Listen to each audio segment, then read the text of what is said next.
श्रीमद्भागवत गीता। ओम अथ चतुर्दशो अध्यायः। श्री भगवान उवाच। श्री भगवान बोले, परम भूयः प्रवक्ष्यामि ज्ञानानां ज्ञानमुत्तमं यज्ज्ञात्वा मुनयः सर्वे परां सिद्धिमितो गताः। श्री भगवान बोले, ज्ञानों में भी अति उत्तम उस परम ज्ञान को मैं फिर कहूँगा, जिसको जानकर सब मुनिजन इस संसार से मुक्त होकर परम सिद्धि को प्राप्त हो गए हैं। इदं ज्ञानं पाश्रित्य मम साधर्म्य आगताः सर्गे अपि नोपजायन्ते प्रलये न व्यथन्ति च। इस ज्ञान को आश्रय करके अर्थात धारण करके मेरे स्वरूप को प्राप्त हुए पुरुष सृष्टि के आदि में पुनः उत्पन्न नहीं होते और प्रलय काल में भी व्याकुल नहीं होते।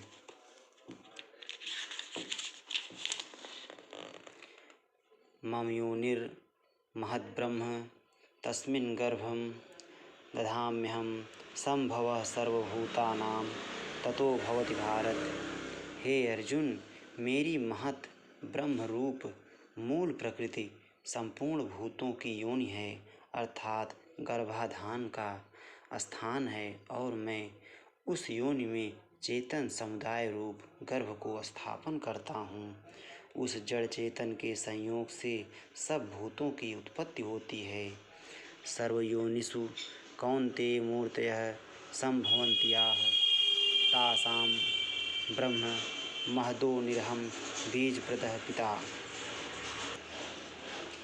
हे अर्जुन, नाना प्रकार की सब योनियों में जितनी मूर्तियां अर्थात शरीरधारी प्राणी उत्पन्न होते हैं, प्रकृति तो उन सब की गर्भ धारण करने वाली माता है, और मैं बीज को स्थापन करने वाला पिता हूँ।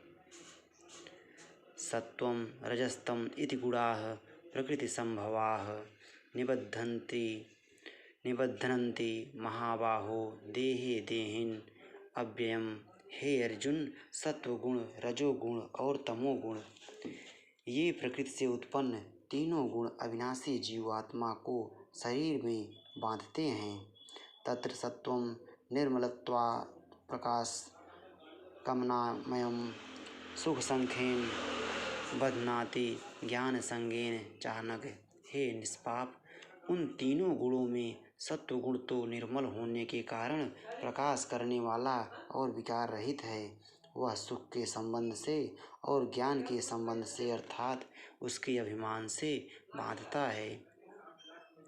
रजोरागात्मकं विद्धि तिस्रा संग समुद्भवं तन्निबध्नाति कौन्तेय कर्म संगेन देहिनम्।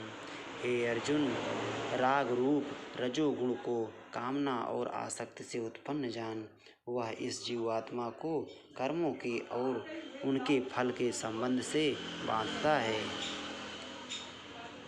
तमस्सत्व ज्ञानजं विद्धि मोहनं सर्वदेहिनां प्रमादालस्य निद्राभिस्थितिर्नि बध्नाति भारत।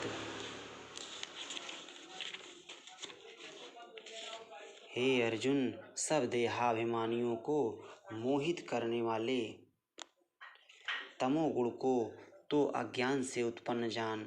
वह इस जीवात्मा को प्रसाद। हे अर्जुन, सब देहाभिमानियों को मोहित करने वाले तमोगुण को तो अज्ञान से उत्पन्न जान। वह इस जीवात्मा को प्रमाद, आलस्य और निद्रा के द्वारा बांधता है। यहाँ पे प्रमाद का अर्थ दिया है इंद्रियों और अंतःकरण की व्यर्थ चेष्टाओं का नाम प्रमाद है। आलस्य का अर्थ दिया है कर्तव्य कर्म में अप्रवृत्ति रूप निरुद्दमता का नाम आलस्य है।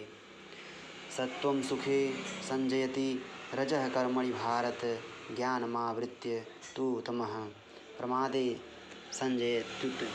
हे अर्जुन, सत्वगुण सुख में लगाता है और रजोगुण कर्म में तथा तमोगुण तो ज्ञान को ढककर प्रमाद में भी लगाता है।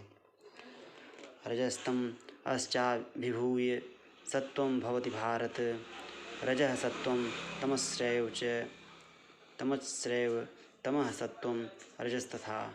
हे अर्जुन, रजोगुण और तमोगुण को दबाकर सत्वगुण और तमोगुण को दबाकर रजोगुण, वैसे ही सत्वगुण और रजोगुण को दबाकर तमोगुण होता है, अर्थात बढ़ता है। सर्वद्वारेषु देहे अस्मिन् प्रकाश उपजायते ज्ञानम यदा तदा विद्याद्विवृद्ध्यं सत्वमित्युत। जिस समय इस देह में तथा अंतःकरण और इंद्रियों में चेतनता और विवेक शक्ति उत्पन्न होती है, उस समय ऐसा जानना चाहिए कि सत्वगुण बढ़ रहा है। लोभः प्रवृत्त्यारम्भः कर्मणां समः स्पृहा रजस्येतानि जायन्ते विवृद्धे भरतर्षभ। हे अर्जुन, रजोगुण के बढ़ने पर लोभ, प्रवृत्ति, स्वार्थ बुद्धि से कर्मों का सकाम भाव से आरंभ, अशांति और विषय भोगों की लालसा, ये सब उत्पन्न होते हैं।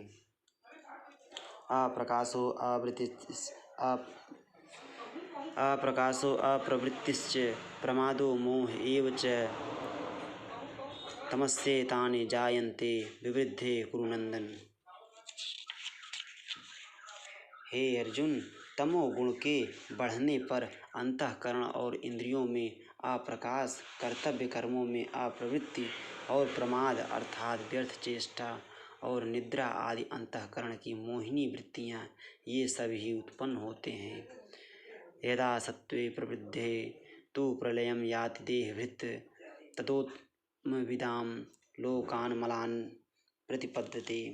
जब यह मनुष्य सत्वगुण की वृद्धि में मृत्यु को प्राप्त होता है, तब तो उत्तम कर्म करने वालों के निर्मल दिव्य स्वर्ग आदि लोकों को प्राप्त होता है। रजस प्रलयं गत्वा कर्म संगिषु जायते तथा प्रलीनस्तमसि मूढ़योनिषु जायते। रजोगुण के बढ़ने पर मृत्यु को प्राप्त होकर कर्मों की आसक्ति वाले मनुष्यों में उत्पन्न होता है तथा तमोगुण के बढ़ने पर मरा हुआ मनुष्य कीट, पशु आदि मूढ़ योनियों में उत्पन्न होता है। कर्मणः सुकृत स्याहुः सात्विकं निर्मलं फलं रजसस्तु फलं दुःखम अज्ञानम तमसः फलम।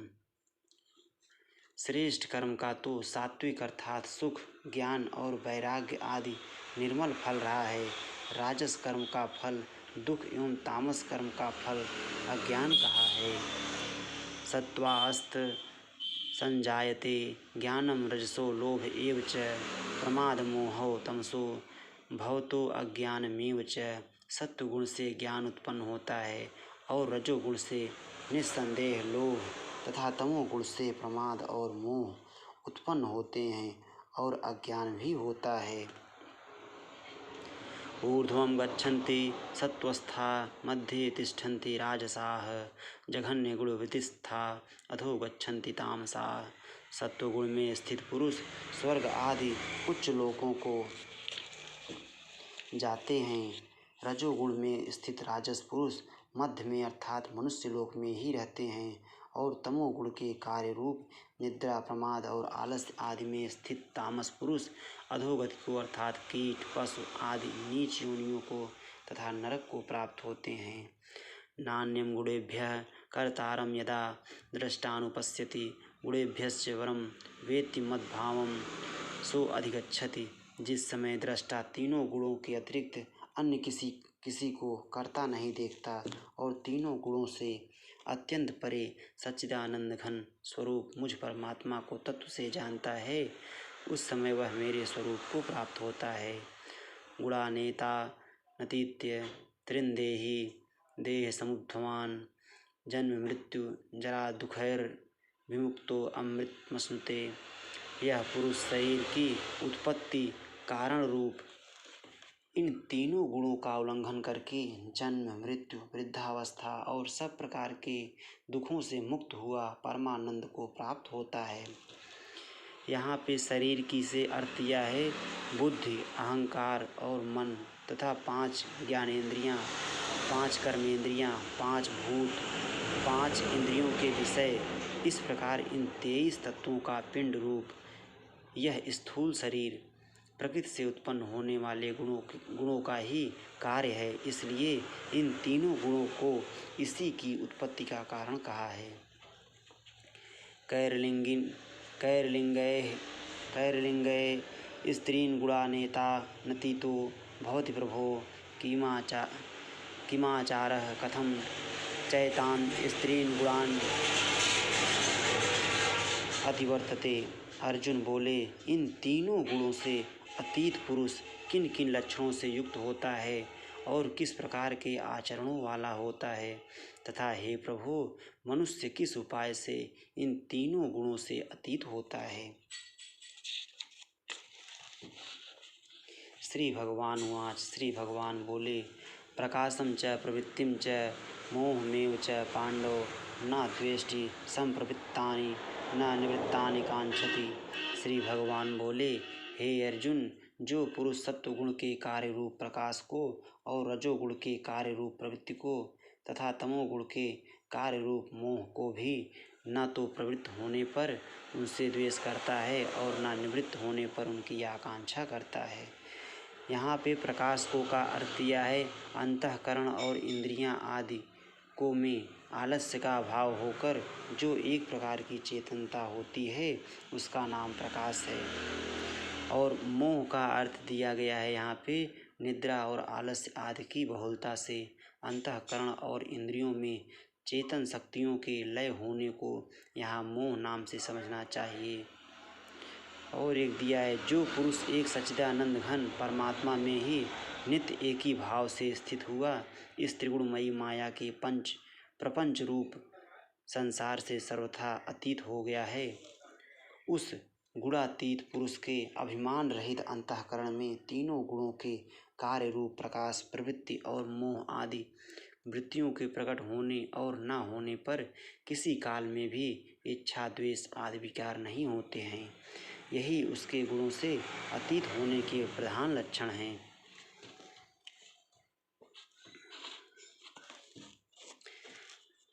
उदासीन वदासीनो गुणैर्यो न विचाल्यते गुणा वर्तन्ते इत्येव यो अवतिष्ठति ने अंगते। जो साक्षी के सदृश स्थित हुआ, गुणों के द्वारा विचलित नहीं किया जा सकता और गुण ही गुणों में बरतते हैं, ऐसा समझता हुआ जो सच्चिदानंद घन परमात्मा में एक ही भाव से स्थित रहता है एवं उस स्थित से कभी विचलित नहीं होता। यहाँ पे देखिए, बरतते के लिए क्या अर्थ दिया है। त्रिगुणमयी माया से उत्पन्न हुए अंतःकरण के सहित इंद्रियों का अपने अपने विषयों में विचरना ही गुणों का गुणों में बरतना है।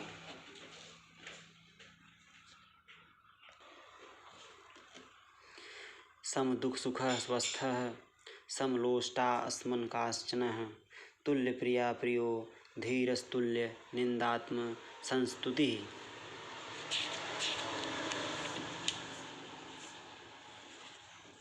जो निरंतर आत्म भाव में स्थित दुख सुख को समान समझने वाला, मिट्टी पत्थर और स्वर्ण में समान भाव वाला ज्ञानी और अपनी निंदा स्तुति में भी समान भाव वाला है।